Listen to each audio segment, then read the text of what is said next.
Tá pensando em fazer a saída fiscal do Brasil? No vídeo de hoje vamos trazer tudo o que você precisa saber sobre esses trâmites, como que funciona, prazos, o que você pode e você não pode depois.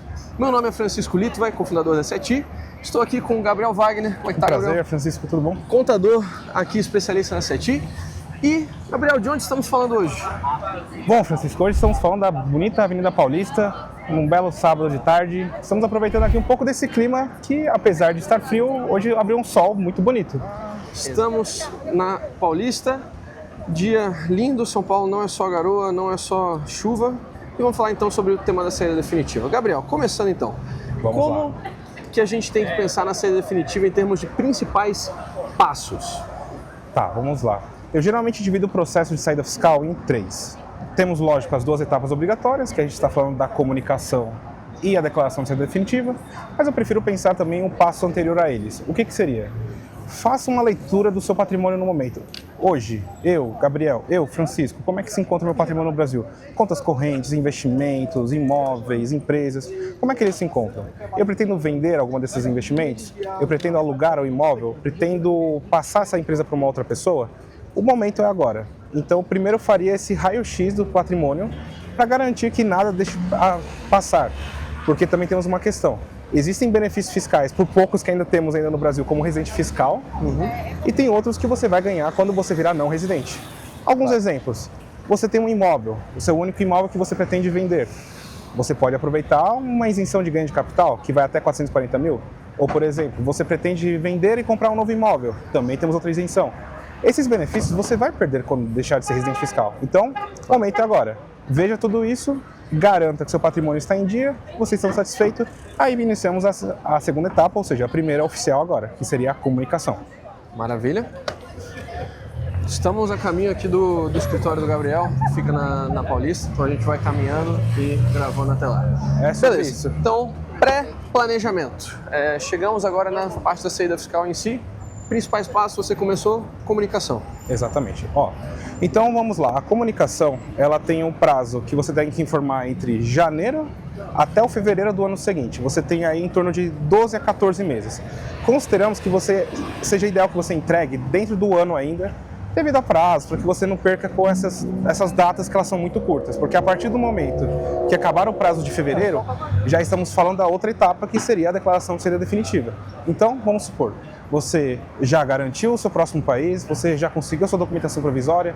A título de exemplo, estamos falando do Paraguai, você já conseguiu o seu RUC, você já conseguiu sua carteira funcional, tudo certo. Agora você foi para o Paraguai.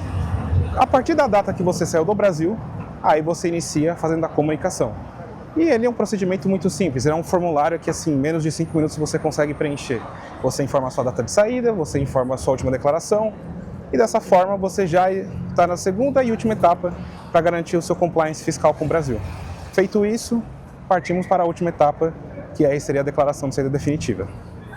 Maravilha. Então, em termos da comunicação, vale mencionar, né? Você tem esse prazo de janeiro até fevereiro do ano calendário seguinte. Isso. Então, mesmo se chegou a passar o ano, ainda dá para fazer. E assim, gente, é muito fácil, tá? Você, na hora de fazer a comunicação, você não precisa pagar nenhum imposto e você tampouco precisa, já ter tudo finalizado no novo país na hora dessa entrega. Um ponto importante. Você não tem que, já ter comprado uma casa, já ter uma certidão de residência fiscal, enfim. Você não pode, precisa. digamos, quando você for sair para fazer os trâmites no Paraguai, você pode fazer essa comunicação. E é muito simples, pede CPF, título de eleitor se você tiver, última declaração de imposto de renda, mas não é algo que vai levar muito tempo. Você pode fazer por conta própria, eu fiz a minha, não é algo que vai ter muita complexidade. O passo mais importante para ficar de olho vai ser no próximo, que é a declaração de saída definitiva. Exato. E essa declaração de saída definitiva, como é que ela funciona? Por que ela é tão temida? Por que algumas pessoas chamam de tal exit tax brasileira? Como é que funciona? A declaração de saída definitiva, junto com a declaração anual do imposto de renda, a declaração de espólio, são as três formas que você vai informar a sua situação patrimonial no Brasil. Porém, como você está dando a saída definitiva, tecnicamente é só a última declaração com o país. Então, você já fez a comunicação, você vai partir para a declaração de saída definitiva, que é essa última etapa. O que ela compõe, essencialmente? É uma declaração de imposto de renda regular. A única diferença é que ela vai ser a sua última após a sua comunicação. Então você vai informar, de novo, reforçar a data que você saiu do Brasil, a situação do seu patrimônio a partir daquele momento. Vamos supor, você vendeu imóveis, mas deixou algumas contas correntes. Vai informar a situação patrimonial delas até aquele último momento. Até um tempo atrás, você tinha que formar um procurador obrigatório, você tinha que nomear o local onde você ficaria, então, ou seja, a embaixada ou consulado mais próximo. Essas exigências caíram desse ano para frente, então também isso não é mais obrigatório. Porém, ainda recomendamos como questão opcional, porém altamente recomendável, que você deixe um procurador em seu nome aqui no Brasil, para caso você venha receber uma intimação, você receba qualquer uma notificação, porque alguém tem que responder por você na sua ausência, principalmente se você for deixar algum patrimônio no Brasil, como imóveis ou empresas. É altamente recomendável. E Maravilha. É isso.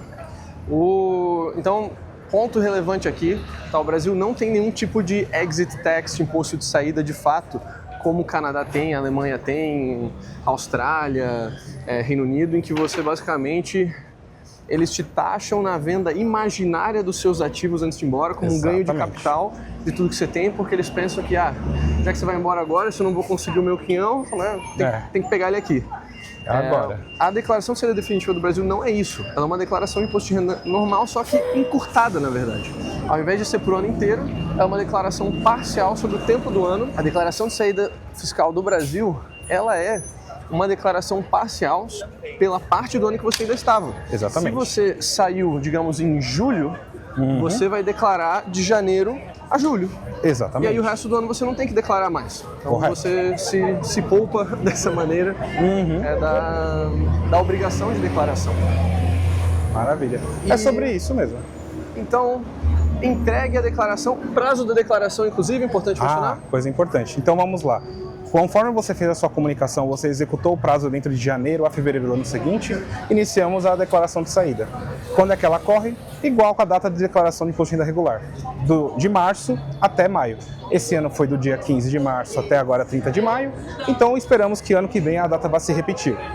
Então, salve a sua agenda, não deixe passar esse período, porque depois você terá multa. E pensando em saída fiscal, qualquer atraso vai te trazer uma série de dor de cabeça e complicações. Não bobeie. Maravilha. E em termos da declaração, entregue, comunicação e declaração, tem que entregar os dois, não só. Com os dois entregues, aí como que vai ficar a situação fiscal dessa pessoa perante o Brasil? Maravilha, então vamos supor, você já finalizou todas as questões no Brasil, você finalizou suas contas, deixou seu patrimônio em dia, deu a declaração, saiu do Brasil. Você atualmente se encontra como não residente. Qual é a sua questão agora como não residente no Brasil? Você não pode manter, por exemplo, contas correntes regulares, você teria que manter uma conta CDE. Caso você tenha aluguéis, você tenha rendimentos como royalties, dividendos, a depender da operação você pode ser taxado ou não na fonte. Então é muito importante verificar o rendimento. A título de exemplos, caso você manteve um aluguel, você vai sofrer uma retenção, a depender para onde esse rendimento for enviado.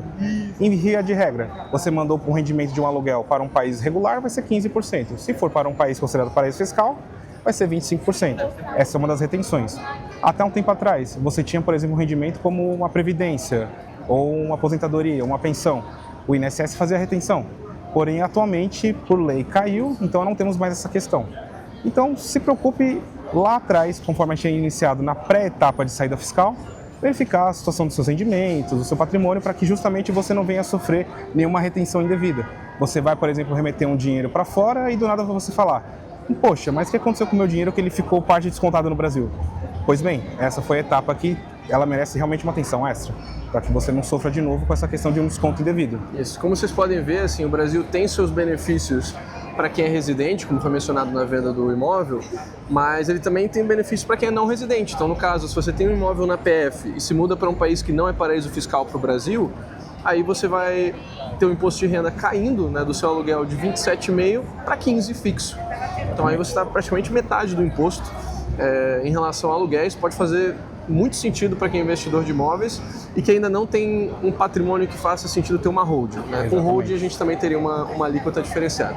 Mas bom, a gente chegou aqui, estamos só dar a volta aqui, ó, aqui na Paulista. O escritório do Gabriel fica logo aqui, então a gente vai subir e continuar a gravação de lá. É sobre isso, vamos lá. Vamos subir aqui. Vamos subir. Então, mencionamos você tem alíquotas diferenciadas, né, como residente e não residente, mas é que como funciona o pagamento desse imposto? A pessoa deveria entregar uma declaração de imposto de renda? Muito importante. Como você é não residente mais, o que vai acontecer? A depender da sua fonte, a pessoa que está te fornecendo o pagamento vai ter que fazer essa retenção. Título de exemplo, falamos agora há pouco sobre o aluguel. O aluguel, quando o seu locatário for te pagar, ele já vai fazer a retenção automática. Então ele vai descontar parte desse valor. Ou seja, se você tinha lá 15% de retenção para ser sofrida, você vai sofrer a retenção nesse momento. É assim que funciona essa parte da retenção automática. Isso, caso você não seja notificado, a própria corretora de câmbio, por exemplo, vai te avisar. Tem que fazer o pagamento, caso não vai liberar o pagamento. Geralmente é assim que funciona. Maravilha. Então aqui estamos falando basicamente que após a saída fiscal, você tem que informar todas as suas fontes pagadoras no Brasil. Tá? Sejam bancos, corretoras, exchanges, imobiliárias, né? Enfim. O que seja, você precisa informar para que eles possam fazer a retenção de forma correta por você. Porque aí, se você entrega uma declaração de imposto de renda, a Receita entende que você voltou a ser residente fiscal no Brasil e aí tudo que você fez foi para nada, você entregou a declaração de saída e logo depois já voltou a ser residente fiscal. Estamos aqui então no escritório, aqui na zona coworking, na verdade, na zona de lazer, que bonito.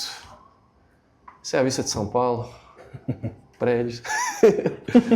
Brincadeira. Mas deixa eu colocar aqui então. A gente continua a gravação num ambiente mais corporate, mais corporativo. Então, estamos falando da questão da declaração, né? Que uma vez que você faz a saída fiscal do Brasil, então você não entrega mais declarações de imposto de renda, mas então como que funciona o recolhimento dos impostos? Para banco, corretor, a gente já entende que eles retêm para a gente, mas por exemplo, uma pessoa que vai alugar um imóvel no Brasil e ela não usa uma imobiliária, como que funcionaria? Ela mesma tem que reter o inquilino? Como que funciona? Tá, maravilha.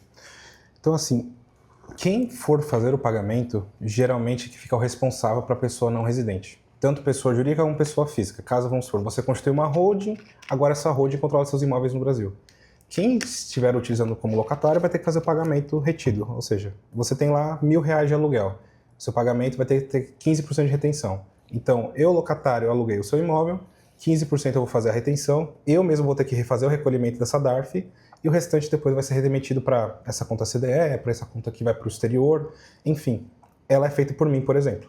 É obrigatório locatário mesmo. Aí o mais prático, então, seria ter algum agente imobiliário, alguma pessoa que daí vai receber o pagamento e depois paga você com a retenção do que fazer o inquilino fazer algo assim, né? Ah, não, com certeza. Então, assim, se você tiver uma corretora de confiança, um banco, um próprio gerente, geralmente é muito fácil você manter um relacionamento com o gerente no exterior. Você abrir uma conta global, pede para ele te ajudar nessa questão. O importante é não faça desacompanhado, porque você pode ou fazer uma retenção a maior ou deixar de fazer a retenção, que é mais perigoso ainda. Então, evite esse problema. Claro.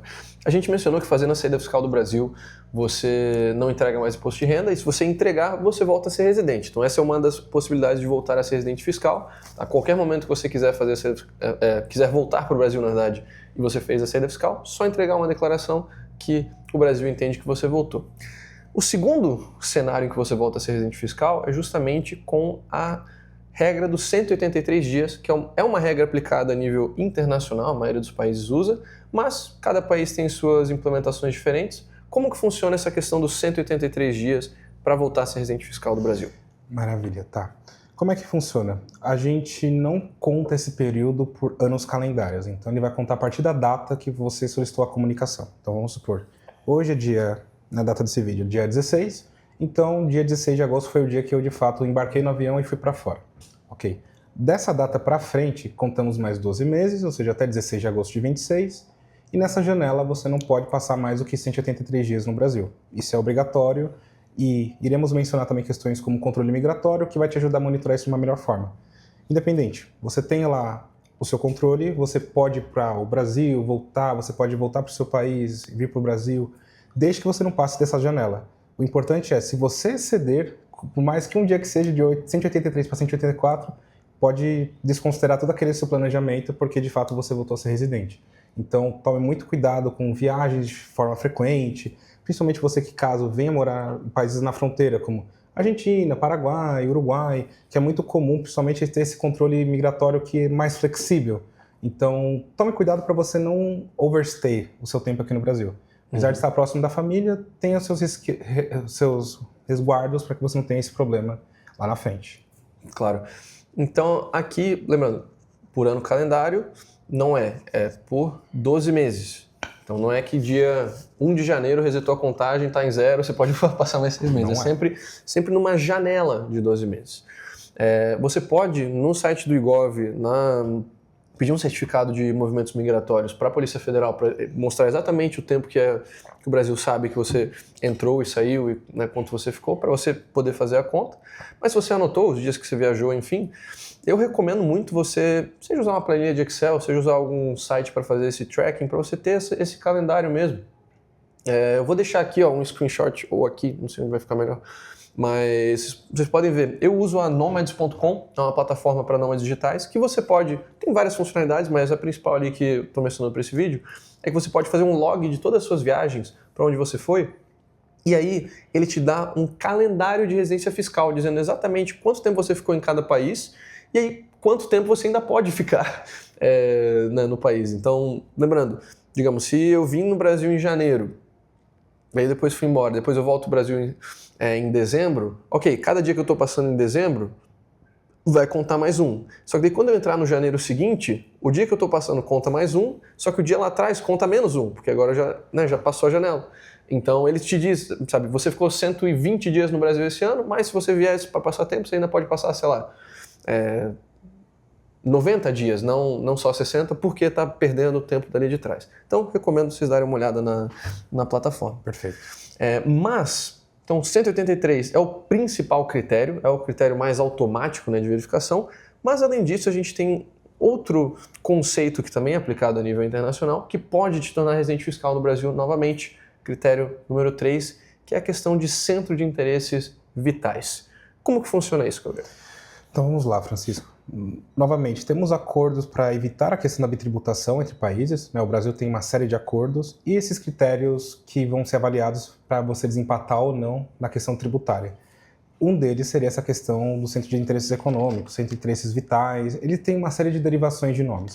Em via de regra, o que ele quer dizer?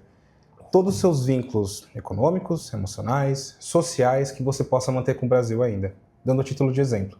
Você fez aquela sua leitura do seu patrimônio, logo no começo do vídeo comentamos sobre isso. Você deixou, por exemplo, imóveis para trás, você deixou sua empresa, investimentos financeiros, ok. Você liquidou os investimentos, a sua empresa está na mão de um outro sócio, você não tem mais atividade nela, porém você ainda tem um imóvel que você venha de forma frequente, somente você utilizar. Esse imóvel, a depender se ele não for locado ou não, se não for disponibilizado para outra pessoa, pode gerar um risco, porque ele está criando um vínculo com o Brasil. A ideia desse conceito é, quanto mais vínculos que você mantenha com o Brasil que se assemelhem com a sua vida antiga ao Brasil, isso vai te puxar para um lado negativo, ou seja, te trazer para a tributação brasileira. Outro caso que a gente possa mencionar é o núcleo familiar próximo. Então, esposa, marido, filhos dependentes ou até mesmo parentes que estejam sob a sua guarda. Esses parentes eles podem contar de forma também negativa nessa questão do fisco. Então, caso você ainda esteja fora do Brasil, porém está contribuindo para a subsistência deles, isso também pode puxar para um critério de manter você no Brasil como residente fiscal. Isso é um ponto muito importante. E por último, o que muitas pessoas acabam esquecendo, mas é obrigatório fazer, você deu a saída fiscal, você manteve uma empresa no Brasil. Empresas do Simples Nacional não podem se manter mais enquanto você não for residente fiscal. Então, caso você mantenha a sua empresa como Simples Nacional, isso é uma coisa que não acontece automático, mas isso pode contar ou de você perder o seu desenquadramento no Simples e pagar mais impostos, ou até na parte da residência fiscal o governo falar, não, a sua empresa se manteve num regime especial, que é de residências fiscais, então, juntando com outros critérios, então vou considerar o seu pedido de não residência. Então isso pode também te contar de forma negativa. E aqui algumas clarificações importantes, tá? Primeiramente, para 90% a 95% dos casos, isso não vai chegar a ser um problema. A entrega da saída fiscal do Brasil ela é muito simples. Você faz a entrega e para 90% dos casos você só tem que se atentar aos 2 primeiros pontos. Você não vai... Isso aqui só entra em consideração caso você caia, digamos, no equivalente da malha fina para o não residente. Caso tenha uma auditoria, uma inspeção do seu caso, para daí eles verem isso mais em detalhes. Geralmente para quem ganha mais, para quem, enfim, já tem um perfil mais público no Brasil. Nesse caso, aqui é importante, né? Nos acordos de não bitributação, a gente sempre tem as cláusulas de desempate, que é, digamos, você virou residente fiscal no Uruguai, mas aí o Brasil também disse que você ainda achou que você ainda era residente fiscal. Aí esses critérios de desempate vão ser utilizados para definir qual que vai ser o país, para você não ter uma dupla tributação.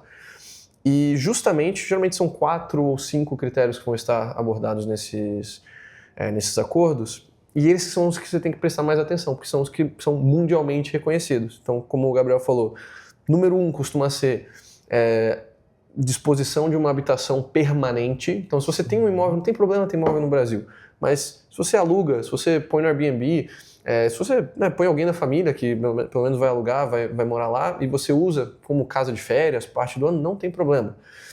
Mas se está ali o ano inteiro disponível para ti, exatamente como você deixou quando você morava lá, isso pode ser um problema. A gente já viu, tem casos, por exemplo, de pessoas de alto perfil na Alemanha que foram condenadas, digamos, a manter a residência fiscal na Alemanha porque mantinha a escova de dente na casa. Então a Alemanha considerou que você manteve a sua escova de dente aí, é porque é tua casa, você mora aí, você só foi passar um tempo fora, mas o seu centro de vida ainda é lá. Então, correto. Ponto importante isso, se você tem imóvel, você idealmente vai botar um uso econômico para ele, ou no mínimo você vai ter um outro imóvel também no outro país. Se você está vivendo de Airbnb no seu novo país, mas você tem uma casa que está disponível o ano todo no Brasil, aí o Brasil vai ver, você tem mais vínculo com o Brasil do que com o seu novo país. Muito perigoso. Então, número 2, a questão dos dependentes, né? Família, o que importa é o núcleo mesmo, tá? Tios, primos, né? Avós que vivem por conta própria, enfim, nada disso é importante. Uhum. E o que importa é o núcleo dependente. Então, se você é um empresário de 50 anos, você tem um filho de 25 que trabalha e está na faculdade, não importa, ele não vai ser algo que vai incomodar você porque ele já é uma pessoa independente. Agora, você tem uma filha de 3 anos e a sua esposa, você vai deixar eles no Brasil e você vai fazer a saída dos caras vai para fora, aí você vai entender, peraí, né? A sua vida, o seu centro de vida ainda é o Brasil. Correto. Então, filhos dependentes e mesmo esposa, a esposa ser independente financeiramente também é algo que separa mais, né? Pode acontecer algum caso de que uma pessoa faz a saída e a esposa não, mas aí se a esposa é financeiramente independente, também diminui o risco de ter algum problema em relação ao Brasil. Correto. Mas o critério geral, gente, que vocês mais querem levar em conta aqui é criar o máximo possível de vínculos com o novo país. Correto. E manter o mínimo possível de vínculos com o Brasil. Até mesmo pela questão da estadia, por exemplo. Se você for ditado, malha fina, enfim, que eles forem olhar, tem uma diferença gigantesca de, digamos, você se mudou para o Chile, você passa 8 meses ao ano no Chile, aí passa 3, 4 meses ao ano no Brasil, do que se você passa 6 meses e um dia, ou 5 meses e meio no Chile e 5 meses e meio no Brasil. Ou seja, as conexões estão equiparáveis. Sim. Ou elas estão, claramente pendendo por outro país. Então, levem isso em conta sempre. Perfeito. Gabriel, você mencionou que não residente não pode ter empresa no Simples Nacional. Vamos falar de empresas agora então, PJ no Brasil. O que muda uma vez que você não é residente fiscal? Você já mencionou do Simples, mas o que mais temos? Maravilha. Então, vamos resgatar então um pouco da questão tributária. Novamente, no Brasil você tem esses 3 regimes, Simples Nacional, /MEI, lucro real, lucro presumido. Os 3 regimes principais do Brasil, você tem uma série de critérios. Junto com eles, você também tem os enquadramentos de empresa, que seria microempresa, empresa de pequeno porte e empresas portes demais. Por que esses critérios são importantes? Você não sendo residente, tem uma lei especial que diz você pode manter uma empresa num regime especial e num porte específico, caso você seja residente permanente no Brasil. Agora, você pediu a saída fiscal, você perde esse primeiro enquadramento, que é o MEI e o EPP, por exemplo, e por consequência o Simples Nacional também vai por água abaixo. Então, você dando a saída fiscal, você não pode manter esse enquadramento. O que isso vai implicar? Você vai precisar de advogado para poder fazer a assinatura de atos específicos em nome da sua empresa, você vai ter que deixar um procurador nomeado no Brasil, ou em alguns casos, caso você ainda prefira, apesar que não é mais um requisito obrigatório, você pode deixar um administrador profissional na sua empresa, que ele vai assinar, vai representar a empresa, e a depender do tipo de operação, até recomendável, porque a pessoa vai ter mais autonomia na sua operação. Agora, caso você não queira, mantenha pelo menos o procurador, porque ele vai ser fundamental para isso. Então, questões tributárias você tende um pouco a perder, questões de administração você fica mais ou menos restrito, e questões assim, societárias, burocráticas, você infelizmente vai depender ali de um terceiro. Então, se atente muito a isso, caso você queira manter uma operação no Brasil rodando ou não. Maravilha. Em termos de operação no Brasil, a gente tem que tocar também no tema das contas bancárias, que são um dos maiores mitos em relação à saída definitiva. Muitas pessoas acham que vai perder todas as contas bancárias no Brasil, não pode manter nenhuma aplicação, nenhum investimento no Brasil, mas não é o caso, graças a Deus. Como que funciona a questão das contas bancárias para o não residente no Brasil? O que ele tem acesso, o que ele não tem acesso? Maravilha, Francisco. Então vamos lá. Temos dois tipos de contas não residentes no Brasil. Temos as contas CDS pessoas físicas e as contas CDS pessoas jurídicas. Vamos focar mais nas contas CDS pessoas físicas. Você, não sendo mais residente fiscal brasileiro, você não vai poder manter contas como uma conta corrente regular, uma conta em corretora. Você vai ter uma série de restrições. Título de exemplo, você solicitou a sua comunicação, ela seria o primeiro passo para informar as fontes pagadoras, isso também entre as fontes bancárias e tudo mais. Nesse primeiro momento, você talvez não sofra uma sanção de sua conta ser bloqueada, mas já está flegado no sistema da Receita que você não está mais como residente. Então, ao fechar o ciclo na hora de declarar de forma a saída definitiva, as suas contas vão ser inevitavelmente bloqueadas. Não quer dizer que o seu dinheiro vai ficar travado lá para sempre. A questão é, você não vai poder colocar novos recursos, você não vai poder fazer novos investimentos. Você vai poder fazer apenas saques. Então, por causa disso que existem as contas CDS. As contas CDS, conta de estrangeiro, conta de não residente, ela tem um propósito muito específico. Você, como não residente, caso você tenha, por exemplo, um imóvel, você quer continuar recebendo em reais, você pode nomear sua conta CDE para o próprio inquilino pagar para você naquela conta. Quer movimentar Pix? Você também pode movimentar Pix. Vai utilizar a conta CDE. E assim sucessivamente. Faço aqui apenas uma pequena ressalva para as contas CDS-PJs que não servem para as empresas locais e sim para as empresas estrangeiras. Então, num cenário que você fez um rearranjo patrimonial, você constituiu uma holding no exterior e agora essa holding no exterior controla os seus imóveis, a conta CDE-PJ, por exemplo, pode servir para você manter esses recursos aqui no Brasil. É uma possibilidade. Não é muito falado porque geralmente é mais interessante você mandar os recursos para o exterior. Já que está indo para fora, por que não manter um saldo em outra jurisdição? E você mencionou essa conta CDPJ para a empresa de fora. A empresa, se você mantiver uma empresa no Brasil, ela não precisa ter uma conta domiciliada no exterior, porque a empresa é domiciliada no Brasil, ou seja, ela mantém uma conta normal como PJ. E tivemos algumas alterações na legislação de contas de estrangeiro no Brasil, que até flexibilizou um pouco a questão de investimentos, né? Sim, sim. Então, recentemente tivemos uma resolução conjunta do Banco Central com a CVM, foi agora em dezembro de 2024. O que aconteceu? Tínhamos uma conta chamada 4373. Ela foi descontinuada em partes e foi convertida para essa nova conta dessa resolução conjunta, que trouxe uma série de benefícios fiscais, houve uma atualização dos benefícios fiscais e também questões de custo. Então, foram-se quase 6 meses até esses primeiros produtos surgirem, alguns bancos agora já estão ofertando. E qual que é a grande graça desses produtos? Eles permitem, a depender do que você vai investir, como não residente, você não paga imposto. Então, assim, títulos de renda fixa, títulos do governo, geralmente você poderia começar com uma tributação aí em 15%, para não residente o governo isenta, a depender da operação e a depender do seu tipo de conta.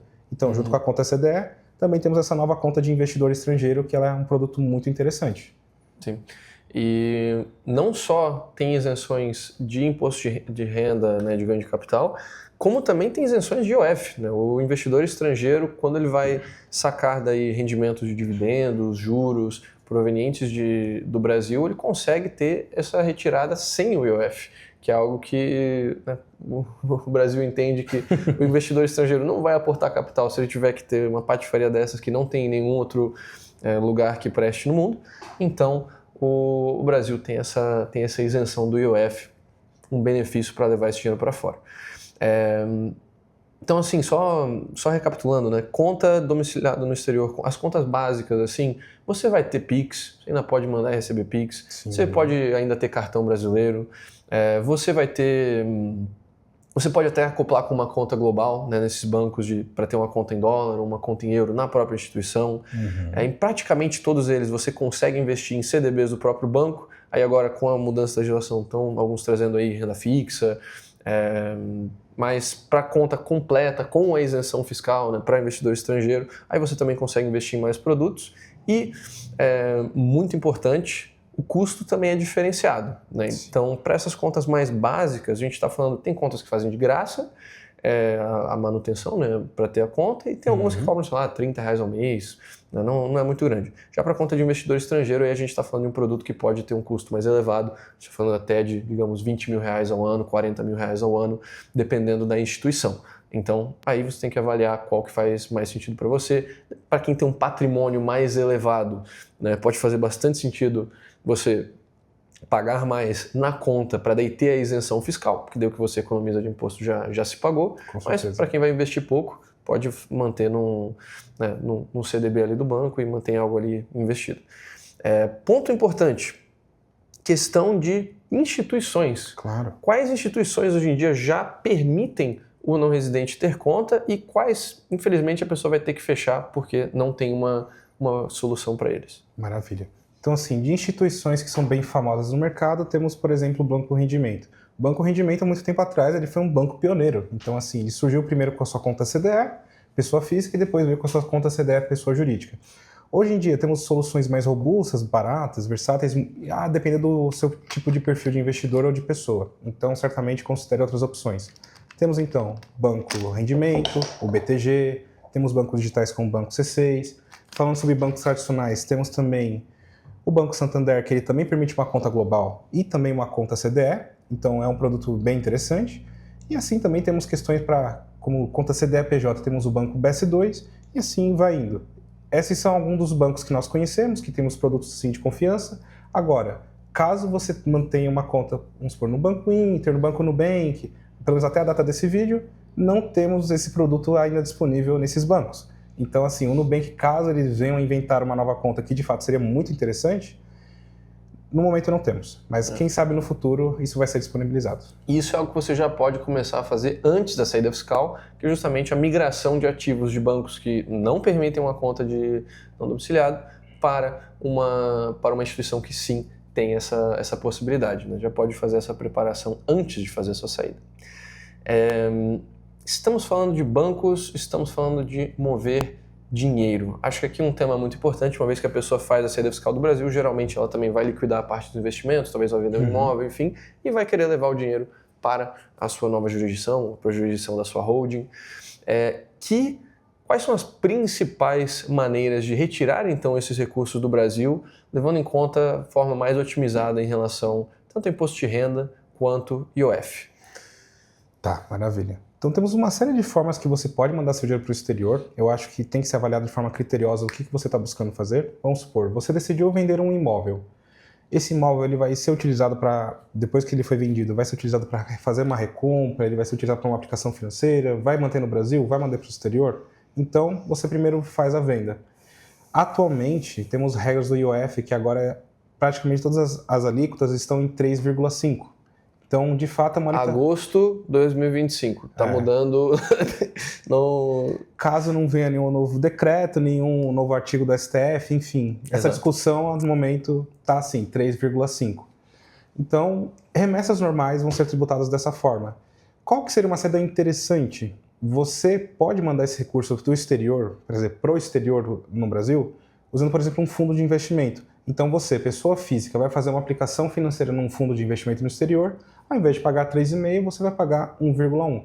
Algumas aplicações financeiras e fundos de investimentos entram nessa regra. Então é uma forma boa e interessante para você reduzir o seu imposto efetivo.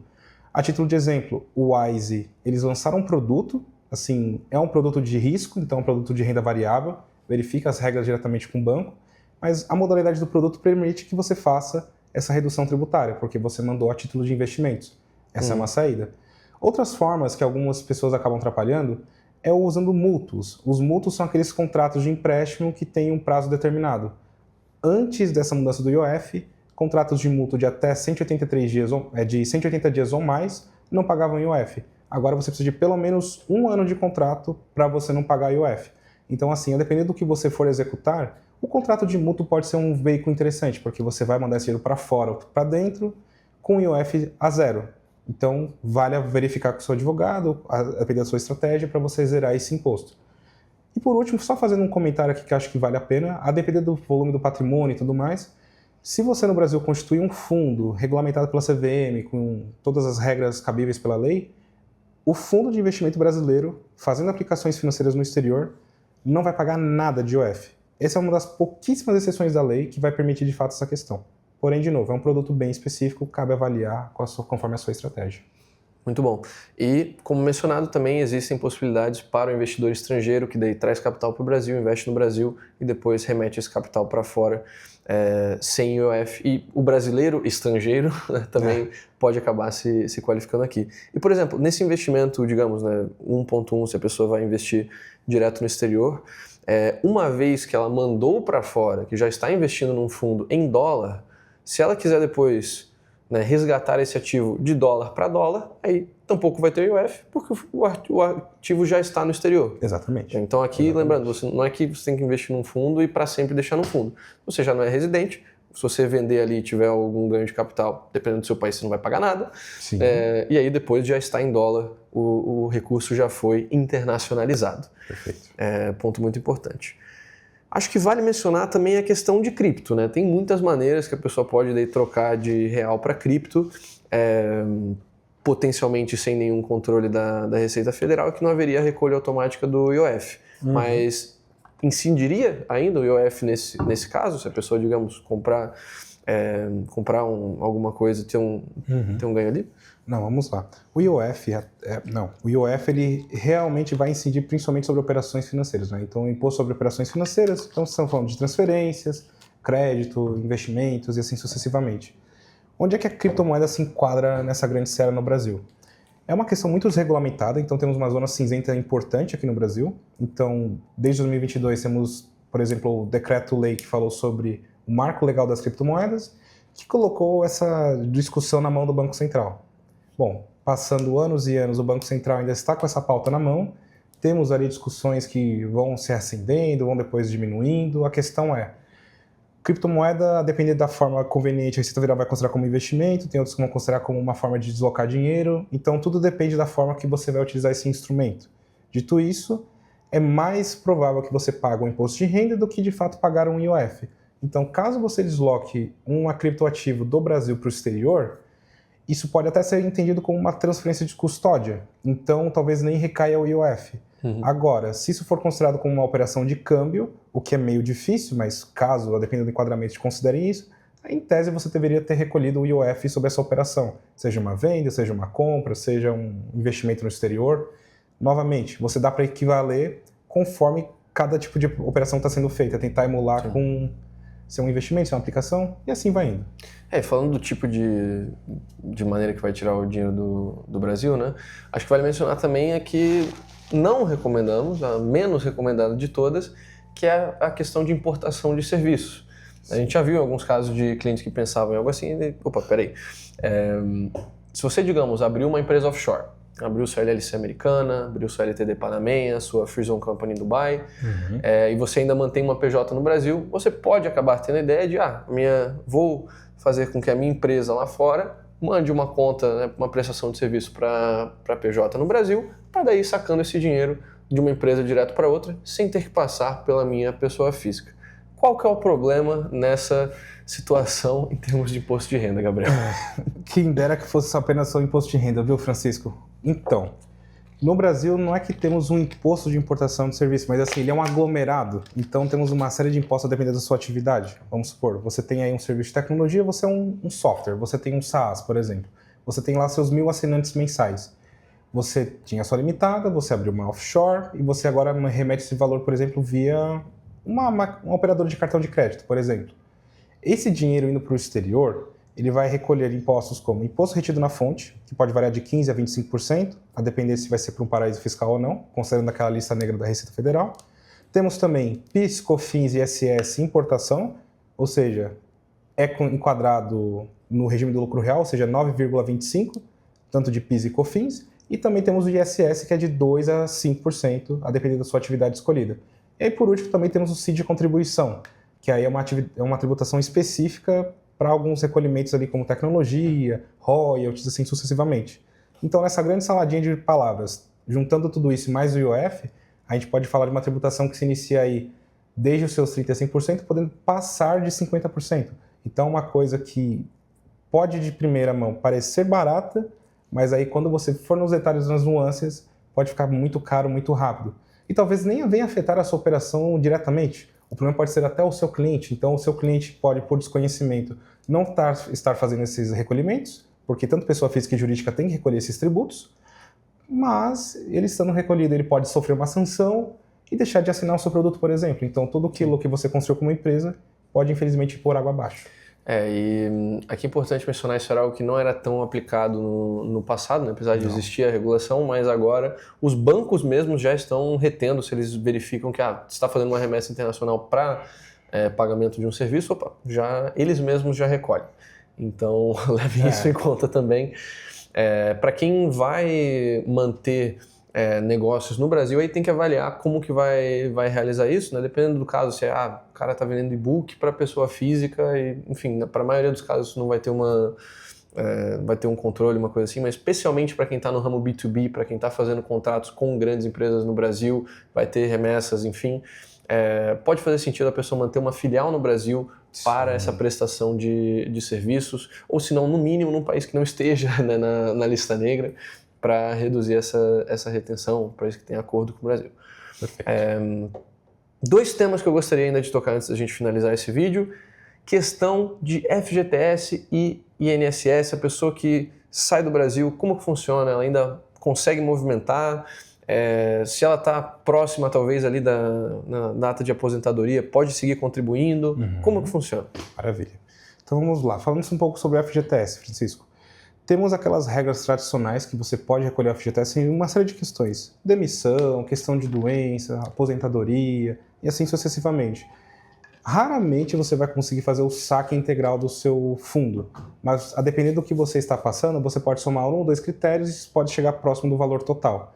Título de exemplo, você está saindo do Brasil, você pediu saída fiscal e junto com isso você acabou sendo demitido. Então você já pode conseguir talvez não tudo, mas certamente um valor bem elevado. Ou, por exemplo, você fez a compra recente de um imóvel e também você pediu a saída fiscal e você usou o saldo do FGTS, em tese, em teoria, esse fundo pode ser sacado de forma integral. Então verifique os critérios que vão se aplicar ao teu caso para que você consiga aproveitar ao máximo para não manter esse dinheiro no Brasil, já que de fato a FGTS consegue render menos que a inflação, que é uma coisa assim absurda até hoje. Falando agora sobre o INSS, né, temos ali recolhimentos que podem acontecer tanto como empresário, como autônomo, que você recolhe por conta, como assalariado CLT. Como é que funciona no caso que você está perto de se aposentar? Verifique o quanto tempo falta, verifique os critérios que se qualificam, seja por tempo, seja por peculiaridade, seja por questão da atividade que você empregou, porque isso pode mais ou menos acelerar o seu processo de aposentadoria. Digo isso porque cada país, apesar de alguns países terem tratado com o Brasil em matérias previdenciárias, é legal que você finalize um processo dentro do Brasil, que a regra vai ser muito mais rápida. Hoje, a maior parte dos pedidos de aposentadoria e tudo mais, eles são praticamente feitos eletrônicos, então o pedido vai levar até 1 mês, 2 meses, mas realmente sai mais rápido. Então essa é uma alternativa. Sim, e se você não estiver próximo aí da época de aposentadoria, né? Se você estiver próximo, você pode continuar contribuindo, mas se você não estiver próximo, não seja burro. Se você tem 20 e poucos anos, enfim, trabalhou alguns anos, cara, é o preço da sua liberdade, de você sair do Brasil. Esquece isso aí. Quando você for velho, não vai ter ninguém para pagar, a taxa de natalidade do Brasil já está colapsando, o Brasil já está todo endividado, todo ano, né, já tá subindo a dívida. Ou vão colocar a aposentadoria para 150 anos, ou vai colapsar todo o sistema de pirâmide. Então, se você já contribuiu um pouco, que pena, mas constrói sua liberdade agora, sem impostos, no exterior, com uma vida melhor. E se você já está bem próximo ali, aí dá-lhe, aproveita pelo menos que você ainda tem esse benefício. Deixaria isso como recomendação pessoal, não como, não falando nada financeiro diretamente, mas em termos do que a gente vai ver da economia do Brasil. Com certeza. Posso fazer só um comentário, Francisco? Claro. Então, assim, de novo, você tem os dois lados. Você acabou de começar a recolher e aquele lado que você está prestes a aposentar. E nos casos que eu estou na metade do caminho, o que pode ser feito? Caso você vá ser deslocado, por exemplo, para uma multinacional, você então fez 15 anos no Brasil, vai passar mais 15 anos nos Estados Unidos, os Estados Unidos, por exemplo, é um país que tem um acordo previdenciário. Vale mencionar isso. Os acordos de totalização de segurança social tem a gente pode deixar depois a lista aqui, pode passar, sim. Que aí consegue, né, acompanhar a contribuição de um país para o outro. Aí você pode trazer os seus recolhimentos do Brasil para o exterior, somar esses recolhimentos E o que você tinha, por exemplo, talvez 30 anos nos Estados Unidos, você pode abater bastante. Então você apenas continua o trabalho que está sendo feito. Então, de certa forma, dependendo do seu cenário, eu acho que nada está tão perdido. Ao menos que você acabou de começar. Ou seja, vai buscar uma nova estratégia para manter a aposentadoria. De fato, o sistema público não vai estar mais lá para nós. Eu imagino que muito em breve ele vai passar por uma nova reforma e isso certamente vai só piorar. Então, evite, caso você acabou de começar nessa jornada. Beleza. Então, fora isso, um outro tema que eu acho que é importante mencionar, a questão de eleição, gente. Uma vez que você faz a saída fiscal do Brasil e você se tornou um residente de outro país, geralmente depois de 6 meses de residência no novo país, eles permitem que você troque o seu domicílio eleitoral. Então, você pode trocar ali para o consulado ou embaixada mais próximo. Pontos importantes, você não vota mais em eleição estadual nem municipal, não tem como. Vota ainda para presidencial e ainda é obrigatório, ou seja, vai ter que votar ou vai ter que justificar. Seu domicílio eleitoral vai ficar listado ali como ZZ. E número 3, brasileiro no exterior não tem voto em trânsito. Tá? Então, por exemplo, eu estava registrado com meu domicílio eleitoral na Áustria, mas durante a última eleição eu estava na Bulgária e descobri lá que realmente, não só não posso votar, como não posso fazer o voto em trânsito, tenho que justificar.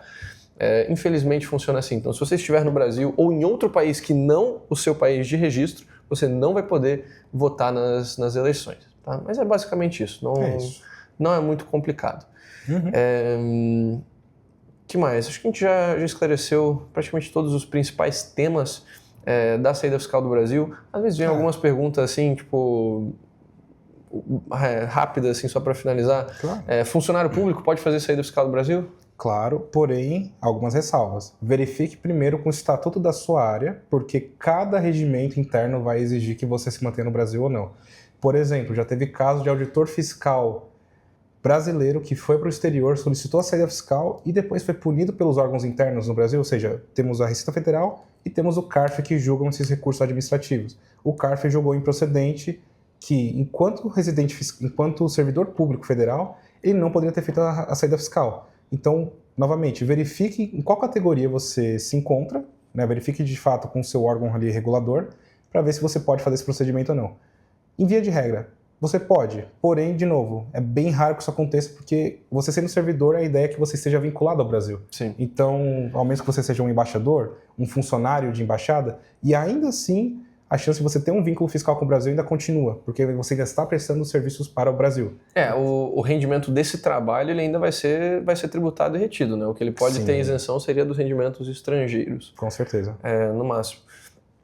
Deixa eu ver, funcionário público. Deixa de ser cidadão brasileiro, perde o passaporte, perde algum direito se faz a saída fiscal? Não perde. Novamente, você vai ter aqueles benefícios que você ganha como não residente, outros que você perde. Mas assim, passaporte continua valendo, título de eleitor também, como acabamos de falar, você continua tendo que votar, não em todas as eleições, mas você vai ter que fazer uma ou outra. Em via de regra, você continua sendo brasileiro, porém com menos obrigações? Talvez sim, talvez não, dependendo da forma que você vai manter seus vínculos com o Brasil, né? Maravilha. E como mencionado, gente, se você quiser voltar a morar no Brasil, a qualquer momento você pode entregar uma declaração de imposto de renda e você volta a morar. Tem também isenções alfandegárias para o brasileiro no exterior que volta a morar no Brasil, para você poder trazer, sei lá, comprou móveis, comprou coisas, você pode trazer. Tem seus requisitos, mas é possível você depois trazer suas coisas isento do imposto de importação. Sim. Então, você não perde seus direitos, pode ir embora, pode ficar 2, 3 anos no exterior, realizar aí todos os seus ganhos de criptomoedas, realizar seus ganhos de ações, voltar com os ganhos de capitais limpos e aí volta a morar no Brasil com esses fundos e, sei lá, compra um imóvel, faz alguma coisa aí depois. Então, pense nisso também. Claro. Né? Você não precisa fazer uma saída fiscal para toda a vida. Você pode fazer uma saída fiscal por alguns anos, se beneficiar do que o exterior tem a oferecer. Depois, se quiser, volta para o Brasil também. Perfeito. Gabriel, muitíssimo obrigado pelo seu tempo, pela sua especialidade. Se você está vendo esse vídeo e ficou interessado, já está interessado em fazer a saída fiscal do Brasil e gostaria desse apoio, você pode marcar uma chamada com o Gabriel diretamente no nosso site. Você pode agendar a sua consulta lá, vamos fazer todo o acompanhamento da saída fiscal e também, claro, né, da sua residência no exterior. Então podemos ajudar do início até o fim de todo esse processo. O link vai estar aqui na descrição para você marcar a sua consulta. Se você ficou com outras dúvidas, gostaria que a gente gravasse outros vídeos assim, Deixe nos comentários que temas deveríamos abordar, deixe seu like, inscreva-se no canal também, que você apoia mais conteúdo soberano como esse. E, inclusive, o próximo vídeo que vamos gravar vai ser exclusivamente sobre contas de não residente no Brasil, com outro parceiro nosso. Vou gravar ele amanhã, aí vai sair na semana que vem aí no YouTube. Então fiquem ligados especificamente para o tema de investimentos e contas. Grande abraço, gente. Até a próxima. Até mais. Tchau, tchau. Tchau, tchau.